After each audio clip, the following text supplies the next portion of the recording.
You got your praise partner? Let's go!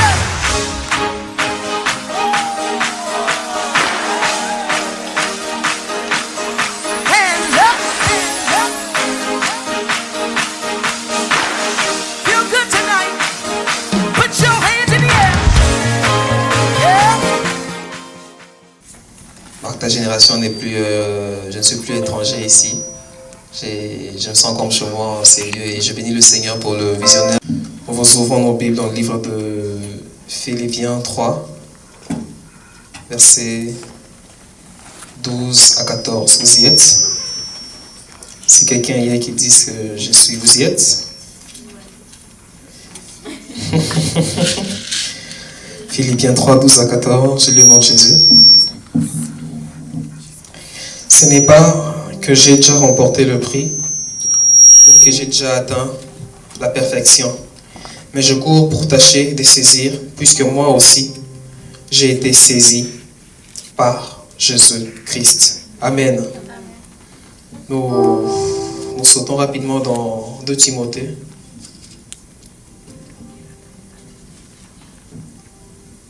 De Timothée 4, 7, c'est parmi l'un de mes passages favoris. S'il y a un de mes versets préférés dans la Bible, ces versets en fait partie. Amen. 2 Timothée 4, chapitre 7, la Bible dit: j'ai combattu le bon combat, j'ai achevé la course, j'ai gardé la foi. Désormais, la couronne de justice m'est réservée. Le Seigneur, juste juge, me la donnera dans ce jour-là, et non seulement à moi, mais encore à tous ceux qui auront aimé son avènement. Je reprends. J'ai combattu le bon combat, j'ai achevé la course, j'ai gardé la foi. Désormais, la couronne de justice m'est réservée. Le Seigneur, juste juge, me la donnera dans ce jour-là, et non seulement à moi, mais encore à tous ceux qui auront aimé son avènement. Amen. Nous lirons 1 Corinthiens 9, versets 25 à 26. J'ai toujours l'habitude d'amener, de lire plusieurs textes à la fois pour permettre à ceux qui n'ont pas eu à méditer durant la semaine de se rattraper avec plusieurs méditations que nous aurons à faire. Amen. Amen. Amen. Parce qu'il y a beaucoup qui, depuis le début de la semaine, n'ont pas médité leur Bible, mais depuis ce matin, ont été sur Facebook. Amen. Les amens ont diminué. Amen. Amen. Qui ont été sur Facebook, sur WhatsApp, mais sans peut-être sur leur Bible, devant leur Bible. 1 Corinthiens 9. 1 Corinthiens 9, verset 25.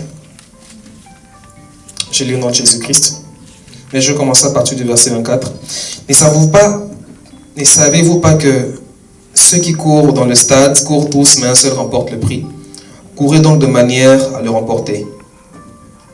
Premièrement, il dit d'abord, ceux qui courent dans le stade courent tous dans le but de remporter le prix.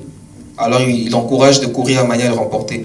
Et le verset 25 dit, tous ceux qui combattent s'imposent toute espèce d'abstinence. Ils le font pour obtenir une couronne corruptible. Mais nous faisons-le pour une couronne incorruptible. Et il dit, le verset 26, mais donc je cours non pas comme à l'aventure, je frappe non pas comme battant l'air, mais je traite durement mon corps et je le tiens assujetti, de peur d'être moi-même rejeté après avoir péché aux autres. Amen. D'autres textes, on va le lire plus tard, comme le texte de 1 Timothée 1, verset 18. Le commandement que je t'adresse, Timothée, mon enfant, selon les prophéties précédentes à ton sujet, c'est d'après que tu combattes le bon combat. Et le thème de cette soirée, c'est combattre le bon combat. Amen. Combattre le bon combat. Et quand nous lisons le texte, notre texte de base, c'est dans le livre de 2 Timothée 4, 7. L'apôtre Paul est en train d'adresser ce message à Timothée, son fils. L'apôtre Paul arrive déjà à la fin de son ministère, arrivé déjà à la fin de sa vie. Et selon certaines études, on remarquera que quand l'apôtre Paul écrivait cela à Timothée, ce n'était pas loin de sa décapitation. Amen. C'était déjà vers la fin de sa vie. Et il a adressé à Timothée un commandement. Il a adressé c'est comme un enseignement qu'il lui donnait, qu'il a adressé un commandement basé sur sa propre vie et sa propre expérience. Amen. Et quand nous regardons, quand nous scrutons tous les textes de l'apôtre Paul, quand nous commençons dans Romains, nous commençons dans Corinthiens, nous allons dans Éphésiens, dans Galates, dans Philémon, dans tout, dans Philippiens, quand nous scrutons tous les Écritures, on va juste remarquer une chose. Lorsque l'apôtre Paul parle de la vie chrétienne, lorsque l'apôtre Paul parle du ministère ou de la vie chrétienne, il les compare toujours à une course, ou à un sport plutôt.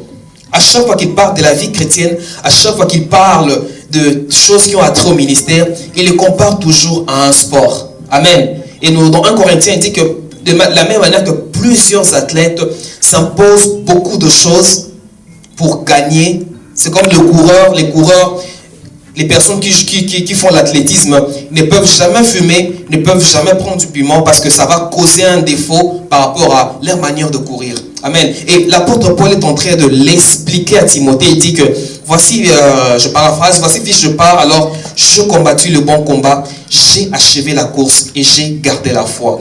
Et ce soir, nous allons parler de combattre le bon combat. Je toucherai un peu à achever sa course, mais la partie de base, c'est plus dans combattre le bon combat.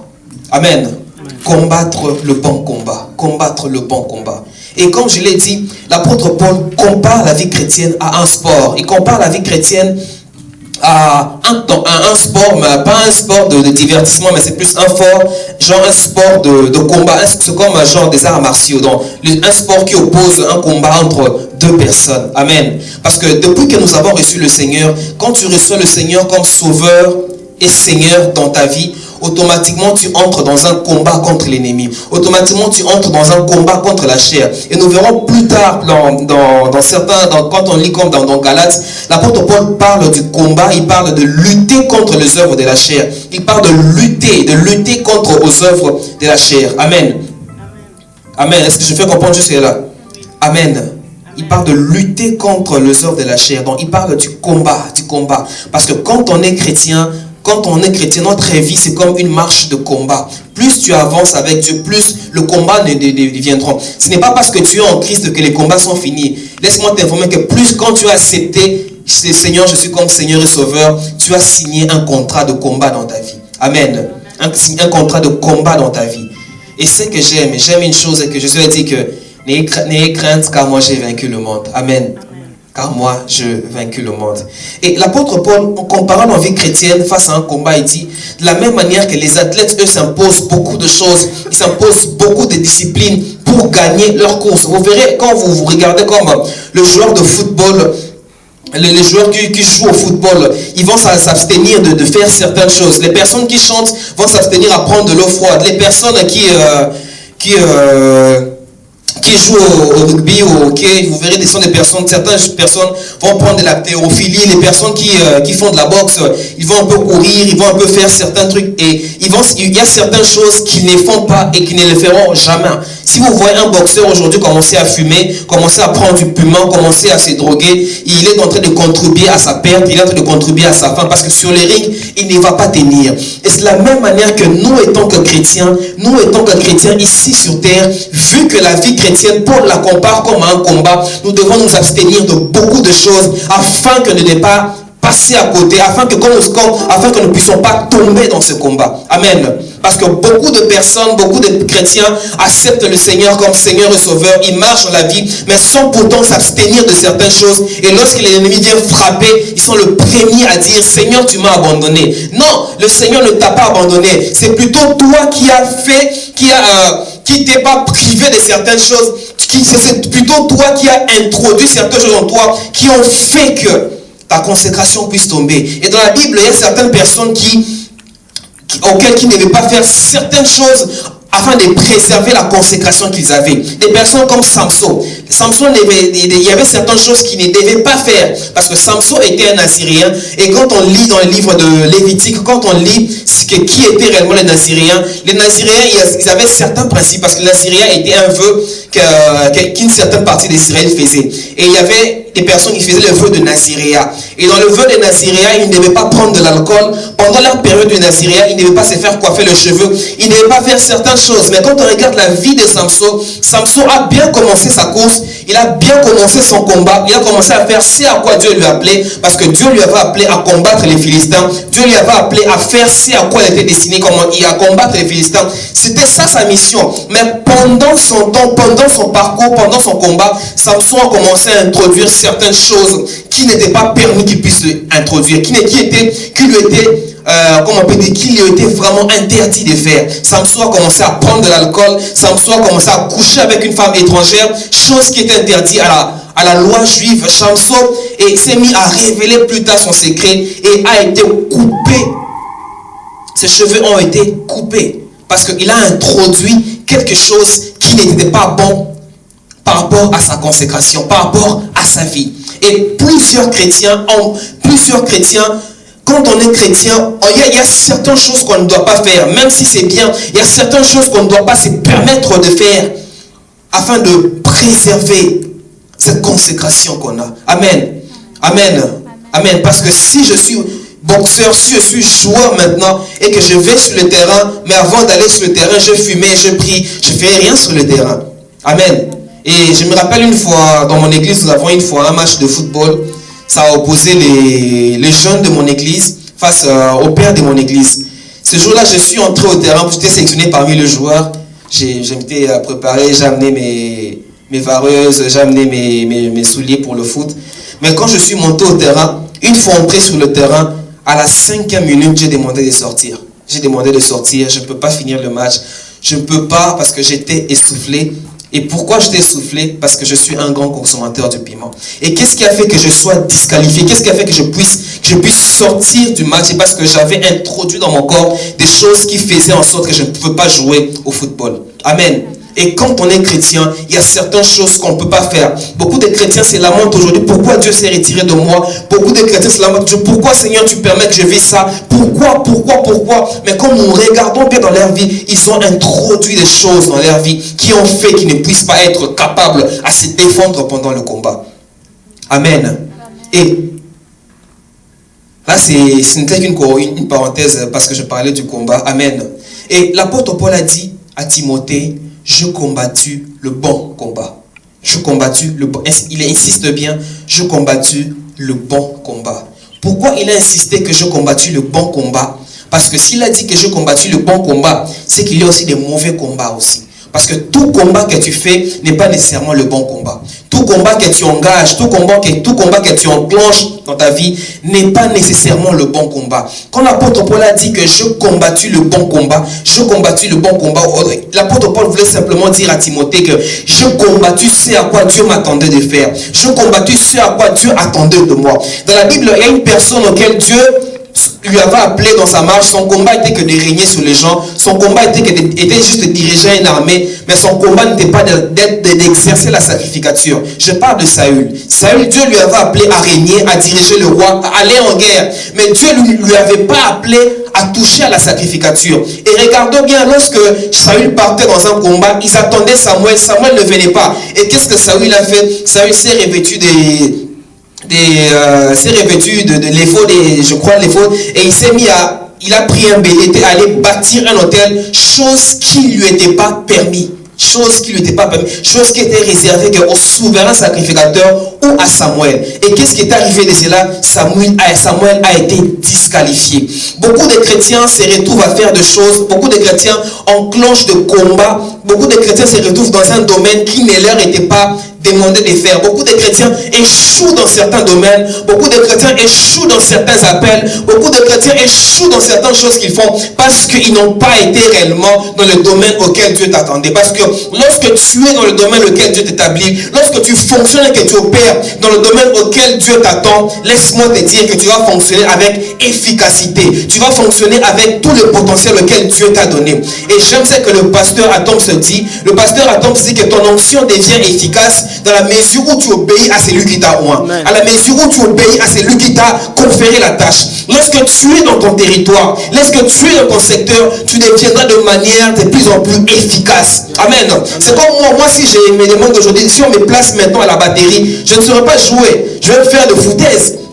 Pourquoi? parce que ce n'est pas mon domaine. Mais si on donne au frère de jouer, il va se mettre à jouer, à faire des accords. Je ne sais pas s'il y a des accords en batterie, mais à faire des accords, à faire des 2 temps, de 3 temps. Pourquoi? Parce que c'est son domaine et il les maîtrise bien. Et c'est le problème de beaucoup de chrétiens. Pourquoi les païens, pourquoi on voit les païens prospérer? Parce que les païens, ils savent reconnaître ce à quoi nous sommes appelés. Mais nous, les problèmes de beaucoup de chrétiens, que beaucoup de chrétiens ne savent pas localiser leur domaine. Beaucoup de chrétiens ne savent pas localiser à quoi j'ai été appelé. À quoi j'ai été appelé. Parce que lorsque tu découvres c'est à quoi tu es appelé et que tu restes dans ce domaine-là, tu vas fonctionner avec efficacité. Amen.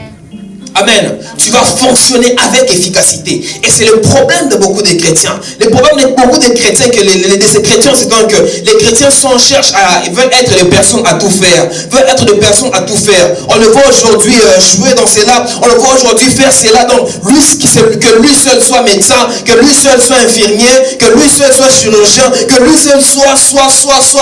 Et c'est comme ça que beaucoup de personnes échouent parce qu'ils sont dans beaucoup de domaines et ils n'arrivent pas à être efficaces dans ce qu'ils font. Amen. Amen. Lorsque tu découvres ce à quoi tu es appelé et que tu restes là, tu vas fonctionner avec efficacité. Amen. Parce que ton onction devient opérationnelle la mesure où tu es là et que tu travailles. Si Dieu met moi aujourd'hui pour prêcher, si Dieu met moi aujourd'hui pour prêcher, qu'il ne met moi pas pour chanter, bien aimé, je peux sortir un album, je peux chanter aussi Mbaté.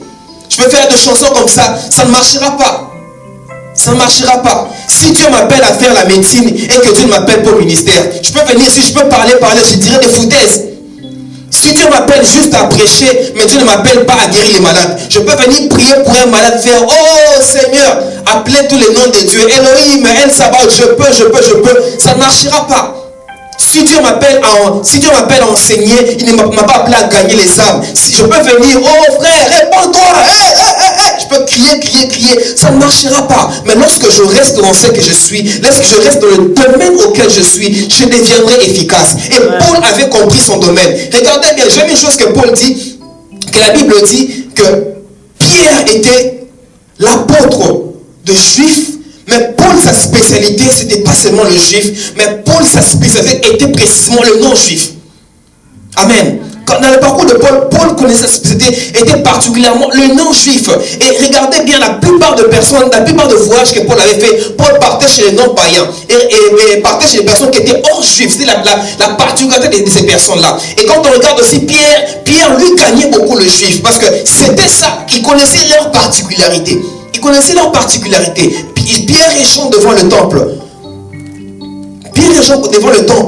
Jean pouvait se dire, Jean pouvait dire, lève-toi et marche. Mais Jean, sachant que c'est Pierre qui avait reçu les clés de l'église, Jean a laissé Pierre dans ce domaine afin de parler. Amen. L'église deviendra fort, les chrétiens deviendront forts lorsque chacun pourra reconnaître sa particularité et travailler dans ça. Et j'aime ce que le pasteur Adams dit, lorsque chacun reconnaît sa particularité et travaille dans ça, cela est comme une forme d'adoration que nous rendons à Dieu. Amen. Parce que lorsque nous sommes là, chacun reconnaît son domaine et que nous travaillons dans ça, nous rendons une adoration à Dieu dans le sens où nous disons Dieu, tu es tellement Dieu, la même manière que tu es diversifié dans chacun de nous, la même manière que nous aussi nous sommes diversifiés et nous te le redonnons cela. Amen. Amen. Regardez comme nous sommes créés. Mon visage là, tu ne le verras pas ailleurs. Nous pouvons être jumeaux, on peut être né à 3, à 4, à 5, à 6, mais on n'aura pas le même visage. Amen. C'est comme une adoration que nous redonnons à Dieu. La même manière que Dieu nous a créés de manière diversifiée, la même manière que nous nous redonnons ces choses en n'étant pas les mêmes. Amen. Dieu peut nous appeler tous à être des chirurgiens, mais Dieu ne donnera pas tous d'opérer de la même manière. Et même regardons même dans la Bible, quand nous regardons les visions, lisons Ézéchiel et Apocalypse, la plupart des choses que Ézéchiel a vues sont les mêmes choses que Jean a vues, mais ils n'ont vu pas de la même chose, parce que Jean décrit les 24 veillards, il a dit que je vis 24 trônes, dont il y avait 24 veillards dessus. Mais regardez comment Ézéchiel décrit les 24 veillards. Il dit que non, j'avais vu 24 roues autour du trône. Entre les deux, qui ont menti? Personne. Ils ont vu les choses qu'ils ont vues étaient la même chose, mais ils l'ont vu de manière diversifiée. Parce qu'avec Dieu, il n'y a pas de photocopie, il n'y a que de l'original. Et c'est ce que Paul voulait enseigner à Timothée. Fils, combat le bon combat. Combat le bon combat. Parce qu'il savait, lorsque je reste dans mon domaine, lorsque je reste dans ce que je fais, je deviendrai efficace. Amen. Lorsque je combats le bon combat, lorsque je travaille ce à quoi Dieu m'a appelé, lorsque je travaille, je reste là, je ne pars pas, même si les autres vont ailleurs, même si en combattant ce combat, même si je ne vois pas les résultats, même si je ne trouve aucun résultat, mais je reste là. Mais je reste là, combattre le bon combat. Et c'est les conseils que Paul a adressés à son fils dans la foi, Timothée. Fils, combat le bon combat. Combat le bon combat. Abstiens-toi de beaucoup de choses. Abstiens-toi parce que dans chaque combat, dans chaque appel, amen, chaque personne, dans chaque appel, il y a toujours un interdit et il y a toujours un permis. Dans chaque appel, il y a toujours interdit et chaque permis. Amen. Et lorsque tu es là, tu restes dans ton appel tout en respectant ce qui t'est permis et ce qui t'est interdit. Tu deviendras efficace. Tu deviendras de plus en plus efficace. Amen. Amen. De plus en plus efficace. Et c'est que l'apôtre Paul demandait à Timothée, fils, combat le bon combat. Combat le bon combat. Ah, j'ai tellement de choses à dire. L'heure vient. Je regarde l'heure, mais je vais tâcher de finir. Combattre le bon combat. Retenez bien ceci. Lorsque tu restes dans ça, quoi Dieu t'a appelé, tu deviendras efficace. Beaucoup de chrétiens n'arrivent pas à se situer. Beaucoup de chrétiens n'arrivent pas à réussir. Beaucoup de chrétiens n'arrivent pas à réussir ceci, cela. Pourquoi? Parce que ils sont partout. Ils sont partout. J'aimerais que ce soir, quand tu vas prier, tu vas dire, Seigneur, révèle-moi le combat auquel tu m'as appelé. Révèle-moi dans quel domaine tu m'as appelé le travail. Seigneur, dans quel domaine tu m'as appelé de fonctionner. Seigneur, dans quel domaine tu m'as appelé. J'ai commencé un peu à jouer à du piano. Mais d'une part, pendant un moment, je comptais réellement apprendre. J'ai même commencé à apprendre des cours de piano. Mais je prenais, mais il n'y avait juste rien. Il y avait juste quelques notes. Et d'une part, je me suis dit carrément d'arrêter. J'ai dit carrément, j'arrête. Pourquoi? Parce que je cherche à entrer à un domaine qui n'est pas le mien. Je cherche à entrer dans un domaine qui n'est pas le mien. Alors, quand tu es dans ton domaine, reste-y. Reste-y. Travaille-le. Car c'est en travaillant que Dieu va te donner tous les armes qu'il faut. Car c'est en travaillant que Dieu va croître le potentiel. Car c'est en travaillant ce domaine que tu as, Dieu va te lever. Et c'est le conseil que Paul a donné à son fils. Marque ta génération. Lorsque vous restez dans la vision que Dieu vous appelle, lorsque Dieu vous a appelé, je ne connais pas précisément la plupart des choses que Dieu vous a dit, mais vous le savez bien, si vous restez dans ce à quoi Dieu vous a appelé, même si vous voyez les autres être ballottés par toute forme de mouvement, mais si vous restez dans ce que vous faites, le Seigneur vous ajoutera toutes les armes qu'il faut afin de bouger cette ville. Afin de bouger cette ville. Et Paul ne s'est pas limité là. Il a dit que je combattu le bon combat. Mais il n'a pas fini. Il dit que j'ai achevé ma course. J'ai achevé ma course. Quand on lit ces passages, comme je dis, en faisant des recherches, on se rend compte que l'apôtre Paul était apparemment emprisonné. Et c'était à la fin presque de sa vie. Et quand nous lisons dans le livre de Actes, j'ai plus le passage en tête, mais j'ai le contenu en tête. Paul était là quelque part. Il y a un prophète qui est venu le voir, Agabus. Ce prophète a enlevé sa ceinture et est venu lier. Il a lié les mains et les pieds. Il a dit, Paul, il s'est mis à prophétiser à Paul que là où tu vas, là où tu es en train de partir, on va te tuer. On va. On est à prophétiser sur lui à cela. Ceci. Et la chose qui m'a tiqué, c'est la réponse que Paul a donnée. Je vais paraphraser, parce que je n'ai pas le passage en tête, je vais paraphraser. Paul a dit que même si on me tue, le plus important est que je puisse achever ma course. Quand j'ai lu ça, j'étais comme, waouh. Il a dit que même si on va me tuer, mais le plus important, que j'achève ma course. Amen. Que j'achève ma course. Frères et sœurs, lorsque tu sais ce à quoi Dieu t'a appelé, certains prophètes peuvent venir te dire, là où tu fais, fais attention. Mais si tu sais que ce que je fais réellement, Dieu m'attend à cela, reste-y. Le plus important, c'est d'achever sa course. Et Paul a dit, je sais qu'on va me tuer, mais le plus important, j'y vais pour achever ma course. Et Paul a dit, c'est maintenant plus tard que Paul dit à Timothée que j'ai combattu le bon combat, j'ai achevé ma course. Pourquoi il a signifié j'ai achevé ma course? Parce que plusieurs personnes se sont lancées dans le combat, se sont lancées dans la course sans pourtant les finir. Plusieurs se sont lancés tout en s'arrêtant en chemin. Plusieurs ont commencé à courir, mais certains se sont déviés. Parce que Paul a dit, si je cours, c'est pour remporter. Et plusieurs ont commencé à courir, mais ils ont perdu. Plusieurs ont commencé à courir, mais ils se sont arrêtés en chemin. Plusieurs ont commencé à courir, mais ils se sont arrêtés face aux choses du monde. Amen. Parce que commencer une course n'est pas égal à finir sa course. Commencer une course n'est pas égal à finir et à gagner sa course. On connaît beaucoup de personnes dans la Bible qui ont bien commencé leur course, qui sont restés dans le domaine auquel Dieu les a appelés, mais qui ont mal fini leur course.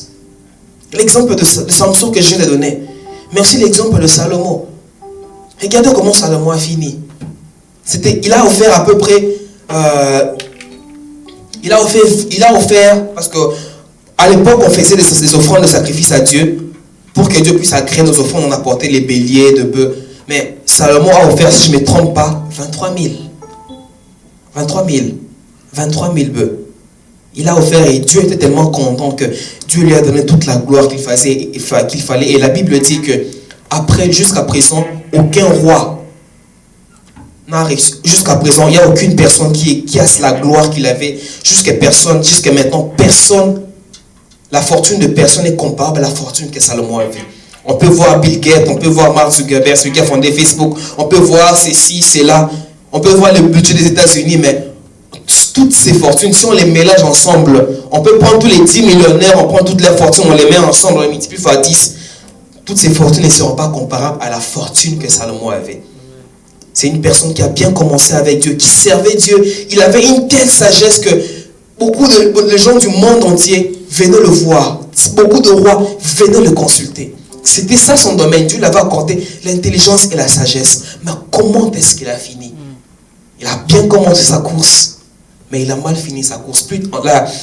Et on voit dans la Bible qu'il a commencé à se détourner de Dieu. Il a commencé à faire le culte d'autres dieux, à bâtir en Israël, chose qui était en horreur à l'Éternel. Il s'est mis à bâtir des hôtels, de certaines déesses, des Baal, Astarté, des déesses de l'époque. Il s'est mis à bâtir et il est arrivé à un degré d'immoralité. Mais moi je me demande s'il n'était pas possédé.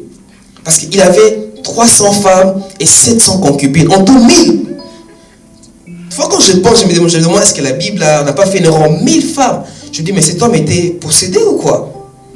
Regardez la personne qui a commencé à plaire à Dieu, dont Dieu a donné l'intelligence et la sagesse. Regardez par où il a commencé à finir. C'est parce que beaucoup de personnes en commençant leur course se sont arrêtées parmi les choses du monde. Beaucoup de personnes ont bien commencé leur course. Je vais servir Dieu, je vais consacrer ma vie à Dieu. J'avance. Mais quand il arrive un moment, tu deviens comme les enfants d'Israël, tu commences à regretter les concombres d'Égypte. Amen. Et Paul a dit, je finis ma course. Des personnes comme Judas, l'apôtre Paul, j'aime l'exemple que le pasteur Roland dit. Il dit que dans le livre de 1 Jean, l'apôtre Jean dit que ce que nous avons vu, ce que nous avons touché, ce que nous avons palpé, c'est ce que nous vous annonçons. Et la même phrase que Jean dit, Judas pouvait le dire. Judas était là, il avait vu Jésus, il avait touché, il avait palpé cette gloire. Mais comment est-ce qu'il a fini sa course? Il a trahi Jésus et il s'est pendu, il a fini sa course, il a raté. Il a raté la gloire. Parce que Paul dit que j'ai combattu, j'ai couru, j'ai gardé la foi afin que la couronne d'or. Judas était là. Il a marché avec Jésus. Et la Bible disait même que Jésus envoie ses disciples 2 par 2 pour aller guérir. Donc Judas partait aussi. Il n'est pas 2 par 2. Il part vraiment 2 par 2. Il vient, il prie, il guérit et tout ça. Ils étaient là. Des fois, les disciples venaient, il leur enseignait les principes du royaume. Je ne sais pas, il y avait tellement beaucoup de choses, beaucoup de sagesse que Jésus-Christ commençait à inculquer à ses disciples. Et Judas était là. Et bizarrement, il était le trésorier de Jésus. Est-ce qu'on confie les trésors à n'importe qui? C'est pas n'importe qui. On confie les trésors à quelqu'un de confiance. C'est comme moi quand je suis quelque part, je dis que ne me confiez jamais les finances. Ne me confiez jamais. On le confie à quelqu'un dont on juge qu'il est capable. C'est une personne de confiance. Regardez la dose de la confiance que Jésus avait à Judas pour le confier les finances. Mais comment est-ce qu'il a fini sa course? Il a mal fini sa course. Il a mal fini sa course. Mal fini sa course. Beaucoup de personnes, beaucoup de gens perdent leur course à cause de deux choses. Il y en a plusieurs, il n'y en a pas que ces deux, la liste est exhaustive. Mais moi, j'ai retenu que deux choses pour cette soirée. La première des choses, les gens finissent mal leur course ou bien ne finissent pas leur course. Premièrement, c'est à cause du péché. À cause du péché. À cause du moi intérieur. Les vieilles hommes, à cause du moi intérieur. Tu commences bien à courir. Mais pendant un temps, tu t'arrêtes. Tu tombes, tu t'arrêtes. Nous voyons des courses. Il y a certaines courses où on commence à courir. On vous met des barrières. Vous verrez, vous commencez à courir le premier tour. Vous voyez des barrières ici. Vous voyez des barrières là. Et on voit, il y a plusieurs. Il y a certains qui sautent. Mais il y a certains qui sautent le premier, le deuxième, arrivent au troisième. Ils tombent. Il est temps de se relever et tout ça. Il perd sa course. Et l'une des choses qui fait que plusieurs ne finissent pas leur course, c'est à cause du vieil moi, le péché, le vieil moi, le vieil homme. Plusieurs veulent courir leur course tout en gardant le vieil homme avec eux. Le vieil homme avec eux. Le vieil homme avec eux. Et la deuxième des choses qui fait en sorte que plusieurs ne finissent pas leur course, ou perdent leur course, c'est de s'arrêter aux choses de ce monde. Tu cours, mais en courant, comme Agabus, comme Paul, on te dit, regarde là où tu pars, c'est comme ça. Regarde là que tu fais, c'est comme ça. Regarde même toi, tu fais telles études. Dans ce domaine-là, on retrouve personne. On te dit des choses, ce sont des choses vraies. On te dit ça, parce que Paul, on le disait que non, là où tu vas, on va te tuer. C'était vrai qu'on allait le tuer. C'était vrai. C'était pas que le prophète avait menti. C'était vrai. Et beaucoup ont dit que regarde là où tu fais telles études, tu fais ceci.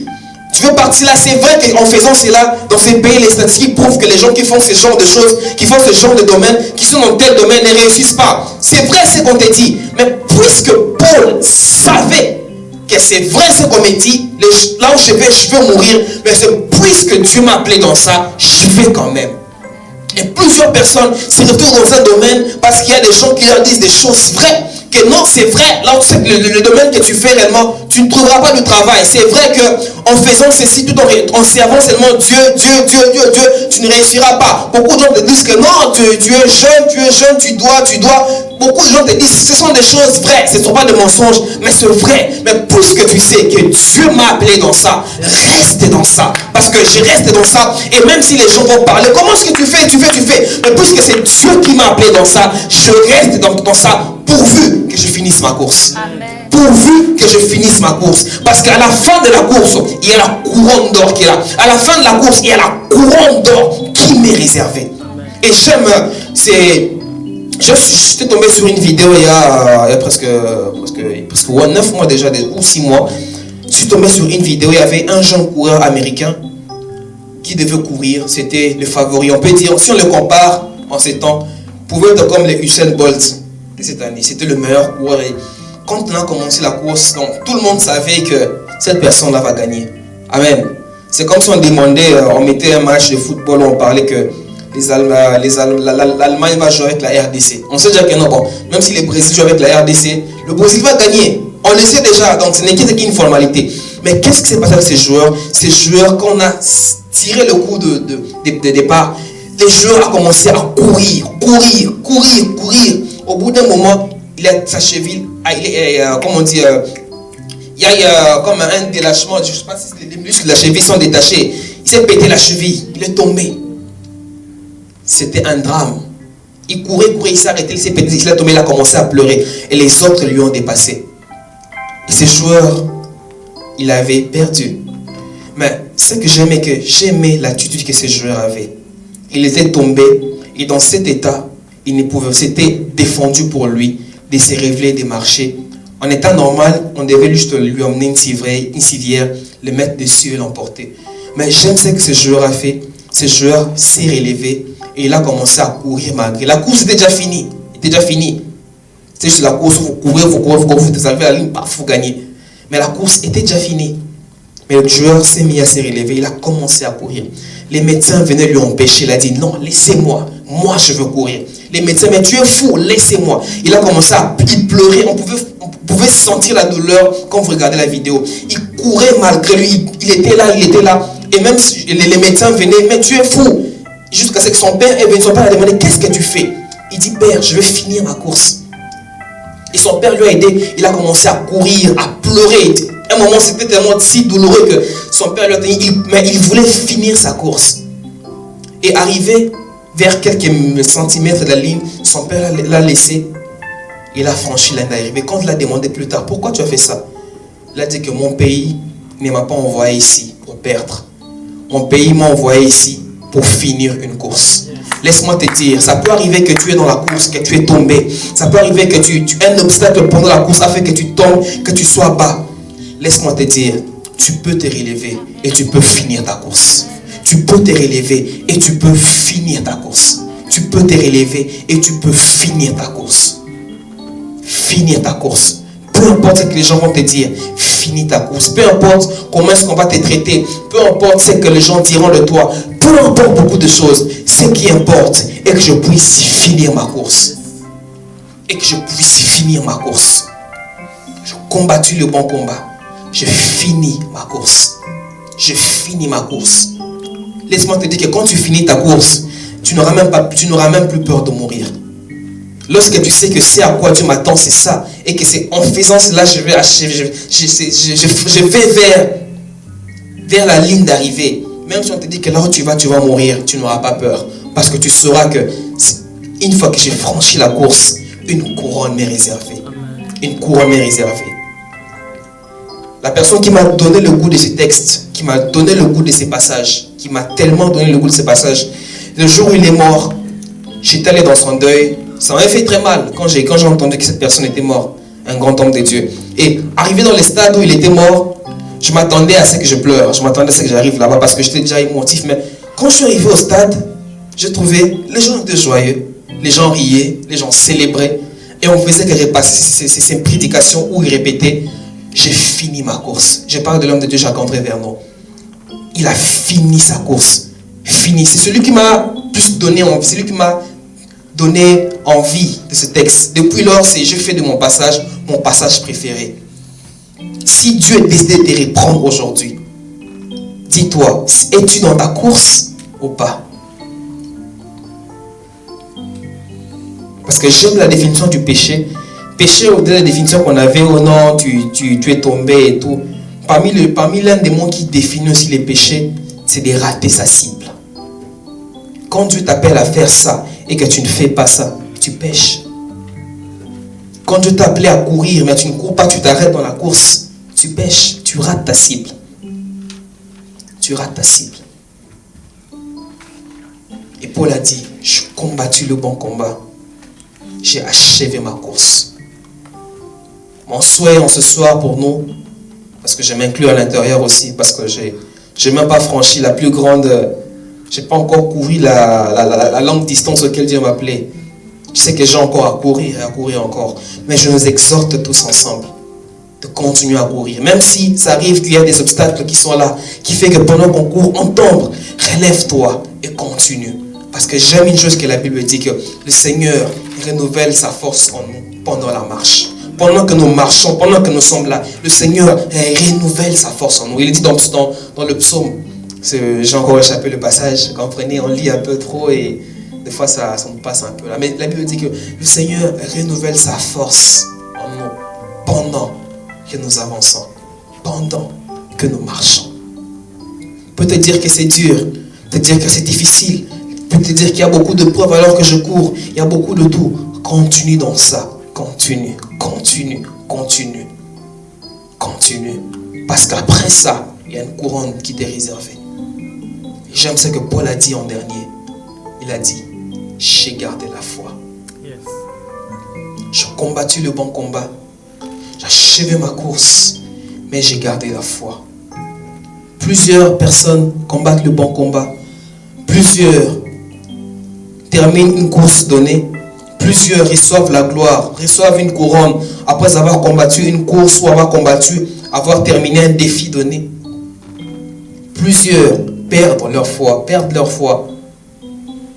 après avoir reçu une gloire quelconque. Nous connaissons plusieurs personnes dont je ne peux pas citer le nom, plusieurs dans le monde ou par-ci par-là, et même dans la Bible aussi, qui étaient là, qui craignaient Dieu, mais une fois qu'ils ont reçu la gloire, une fois qu'ils ont reçu une couronne venant de Dieu, c'est détourné après. Paul voulait simplement dire à Timothée, combat le bon combat. Tu as, garde ta foi, préserve ta foi.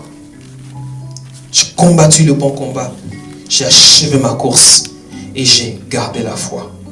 Frères et sœurs, que ce message nous interpelle au moins chaque jour. À chaque fois que je vois un homme partir, à chaque fois que je vois le Seigneur répondre à un de ses serviteurs, je me mets toujours à relire ces passages, à me demander si le Seigneur me reprenait moi. Est-ce que j'ai bien combattu mes moments? Est-ce que je fais le combat que Dieu m'attendait? Est-ce que j'ai gardé la foi? Est-ce que j'ai achevé ma course? Avant que Miles Monroe meure, bien avant, on a retracé des prédications qui dataient de 2 semaines, d'un mois, et même une interview auquel on le donnait, il disait que non, je préfère mourir vite parce que j'ai achevé. Il savait qu'il avait achevé sa course. Il était conscient et dans sa mémoire, quand je suivis sur cette diffusion, je dis, cet homme savait que Dieu allait le répondre.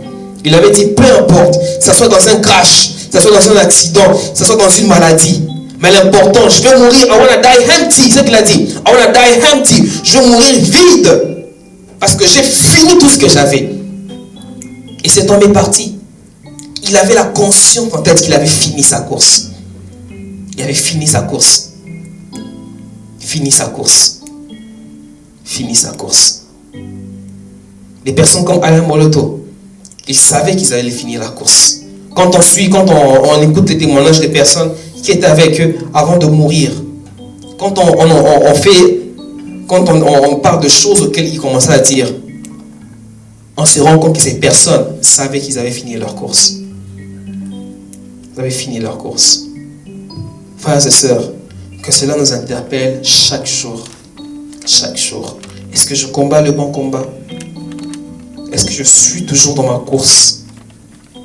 Parce que Paul même lui-même dit, et même moi je veille en moi, je veille aussi à courir ma course, de telle en sorte que moi-même, que je puisse, moi-même qui vous annonce ces choses, que je ne puisse pas rater cela.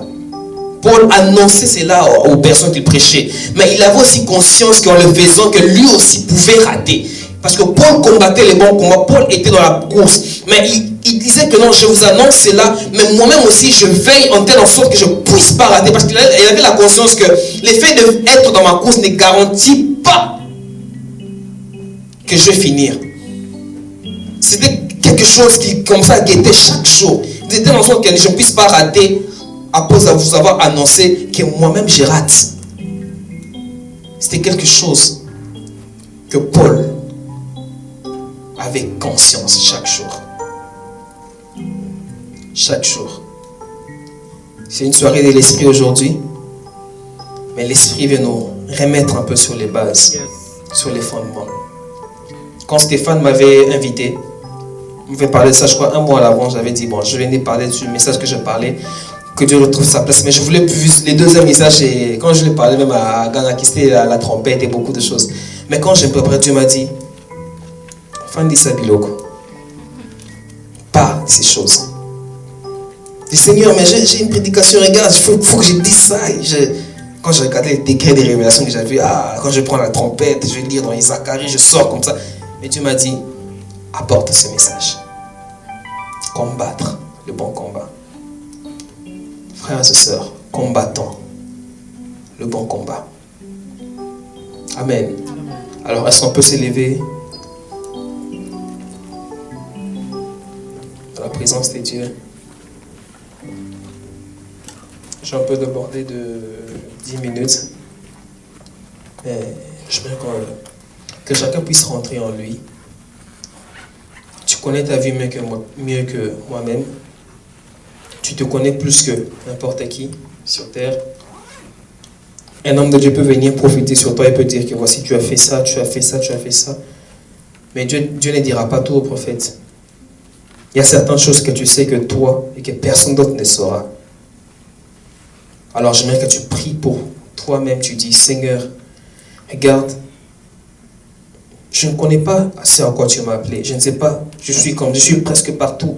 Je suis dans ça, dans ça, dans ça, dans ça, dans ça et dans ça. Mais que ces personnes-là sont là, que tu pries, tu dis, Seigneur, révèle-moi, c'est à quoi, afin que je combatte mon bon combat. Que ceux-là qui connaissaient à quoi, mais ce qui s'est fait que pendant leur course, ils se sont arrêtés. Pendant cette course, ils sont tombés face à un obstacle. Ce Seigneur-là est capable de te relever afin de te restaurer, que tu continues encore ta course. Et ceux qui sont là, qui continuent à courir, sans être tombés, qui disent juste une prière, Seigneur, lorsque cette couronne viendra, lorsque cette élévation viendra, Seigneur, que je garde ma foi. J'aimerais dire que lorsque Dieu accordera cette couronne à Marc, ta génération, que les personnes qui travaillent dans Marc, ta génération, gardent leur foi encore en Dieu. Qui ne disent pas que c'est nous, mais qu'ils aient toujours leur foi, que c'est Dieu. Parce que l'une des choses qui a détruit, qui a fait que certains membres de l'armée de Gédéon soient disqualifiés, c'est parce qu'ils s'imaginaient que quand on va arriver, c'est nous, c'est pas Dieu. Je me dis qu'une personne que tu dises qu'à Seigneur, lorsque la gloire viendra, que je garde toujours ma foi en toi. Lorsque je vais arriver, lorsque j'aurai l'impression d'arriver, mais que je garde toujours ma foi en toi. Avant de prier, j'aimerais juste parler de la vision d'une personne. C'est pas moi qui l'ai reçu, c'est un homme de Dieu. Il s'appelait Rick Joyner et une fois, il était en vision et Dieu lui avait monté un escalier. Il commençait à gravir l'escalier. Pendant un moment, il était tombé. Pendant qu'il gravitait, il était tombé. Et là, il a vu un ange venir le prendre et l'amener devant. Et dans ce sommet-là, s'est située la gloire, là où beaucoup des hommes de Dieu étaient. Mais arrivé là, qu'est-ce qu'il a vu? Il a juste vu une chaise en bois. Et après un temps, le vent est venu frapper cette chaise en bois. Et cette chaise était brisée. Et le Seigneur lui a dit que la gloire auquel beaucoup de personnes sont, là où tu vois beaucoup de personnes, la gloire, ce n'est qu'une chaise en bois. C'est quelque chose qui peut se briser. C'est que tu dois chercher, tu ne dois pas chercher cette couronne, mais tu dois me chercher, moi. Et c'est comme ça que beaucoup de personnes, une fois arrivées dans un domaine donné, ils s'y croient que non, ils sont arrivés et perdent leur foi. Que ces personnes qui sont là disent, Seigneur, alors que je vais arriver, alors que tu m'amènes que je vais arriver, que marque ta génération, dit, Seigneur, alors que nous progressons vers ce à quoi tu nous appelles, alors que nous progressons vers le sommet, Seigneur, garde qu'on puisse garder notre foi en toi et qu'on ne s'attache pas à la gloire que Dieu va nous donner. Est-ce qu'on peut lever nos voix et prier le Seigneur? Je remets la parole à Stéphane. Dieu vous bénisse.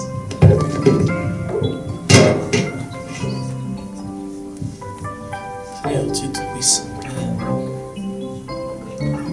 tendre Père, nous voici devant toi, Seigneur Dieu. Nous venons, Père, parce qu'au Dieu, nous ne voulons pas toucher à toutes choses, Seigneur. Nous ne voulons pas toucher tout autour, mais nous voulons, Seigneur, toucher là où tu veux que nous puissions toucher. Seigneur, nous ne voulons pas aller ni à gauche ni à droite, mais nous voulons aller là où tu veux que nous puissions aller, Seigneur. Mon Dieu, nous ne voulons pas combattre n'importe quel combat, mais nous voulons combattre ce combat auquel tu nous as appelés, de façon à ce que chaque jour, nous puissions, oh Dieu, combattre en sachant que, premièrement, nous sommes à la bonne place. Et deuxièmement, nous ne combattons pas seulement pour combattre, mais nous avions commencé pour finir. Seigneur, ce que j'aime de toi, c'est qu'on t'appelle l'alpha et l'oméga, le commencement et la fin, Seigneur. Tu n'as jamais commencé sans achever. Seigneur, si nous sommes tes fils et nous sommes supposés te ressembler et te représenter sur la terre, Seigneur, donne-nous non pas seulement de commencer, mais donne-nous aussi d'achever comme toi. Car si nous sommes tes fils, nous avons donc l'ADN céleste. Si tu peux toutes choses, Seigneur, par ta grâce, nous le pouvons aussi. Seigneur, donne-nous par-dessus tout de ne jamais perdre la qualité de notre relation avec toi. Seigneur, car en dépit de tout ce que nous pouvons combattre comme combat, il nous sera très important de garder notre relation, notre intimité avec toi, Seigneur. Car le plus grand combat que nous avons, c'est de rester ferme. De rester ferme dans notre intimité avec toi, Jésus. Voilà pourquoi nous venons prier ce soir, oh Dieu. Nous venons prier pour notre intimité avec toi, oh Dieu. Car tu es le Dieu qui regarde même dans le secret. Oh Dieu, car la victoire que nous aurons face aux combats à venir dépendra de notre intimité avec toi. Seigneur, plus notre intimité avec toi sera forte, plus nous vaincrons aussi. Plus nous allons achever ce combat, car nous n'allons jamais abandonner. Seul toi donne la force pour que nous puissions jamais abandonner. Seigneur, même les lions se fatiguent. Les lions se fatiguent, oh Dieu. Les lionceaux connaissent la faim et la disette. Comme dit la Bible, mais ceux qui se confient en toi ne sont privés d'aucun bien. Seigneur, c'est notre relation, notre intimité avec toi qui permettra à ce que nous puissions achever notre course. Seigneur, oh Dieu, regarde-nous ce soir. Nous voilà ce soir. Nous voici, nous venons devant toi. Nous nous présentons devant ta face, oh Dieu. Seigneur, si parmi nous il y avait de ceux qui combattaient le mauvais combat, que cela s'arrête de ce soir dans le nom de Jésus. Seigneur, si avant cette soirée, nous étions des hommes et des femmes qui touchaient tout autour, Seigneur, donne-nous de toucher là où tu veux que nous puissions toucher. Si, oh Dieu, nous étions éparpillés, Seigneur, donne-nous la droiture que tu veux que nous puissions avoir. Mais par-dessus tout, impose tes désirs dans nos cœurs. Impose tes désirs dans nos cœurs. Seigneur, je viens prier pour toutes les personnes présentes dans ce lieu. Que la force du Saint-Esprit puisse visiter tout un chacun de nous dans le nom puissant de Jésus. Que là où il y avait certains qui manquaient la force, oh Dieu, je viens les fortifier dans le nom puissant de Jésus. Que le Saint-Esprit qui donne la force puisse les fortifier afin qu'ils puissent continuer dans ce combat. Seigneur, oh Dieu, nous venons devant toi. Nous recommander entre tes saintes mains. Nous nous recommandons entre tes saintes mains, Seigneur, oh Dieu. Touche nos cœurs, touche nos vies, donne-nous tout ce qu'il faut afin que nous puissions accomplir ta volonté. Seigneur, je viens prier pour ce soir que tu nous as accordé, d'être encore dans ta présence, d'être encore dans ta face, ô Dieu Tout-Puissant.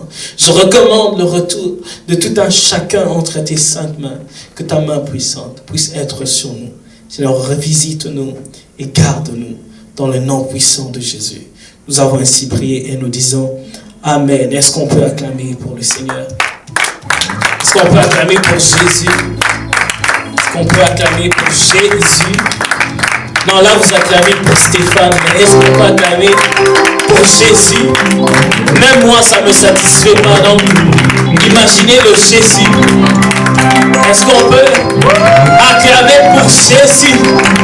Ah oui, Chardon a compris. Est-ce qu'on peut acclamer pour Jésus? Jésus, celui que nous acclamons, c'est le ressuscité du troisième jour. Jésus le Messie, celui qui nous a sauvés, celui qui nous donne le souffle de vie. Notre souffle de vie dépend de lui. Voilà pourquoi nous l'acclamons, celui qui nous donne le souffle de vie. Non, tu l'acclames pas bien, non, tu l'acclames pas bien. Est-ce qu'on peut acclamer Jésus? Yes! Que la gloire revienne à Dieu. Que le Seigneur vous bénisse. Nous nous retrouvons prochainement.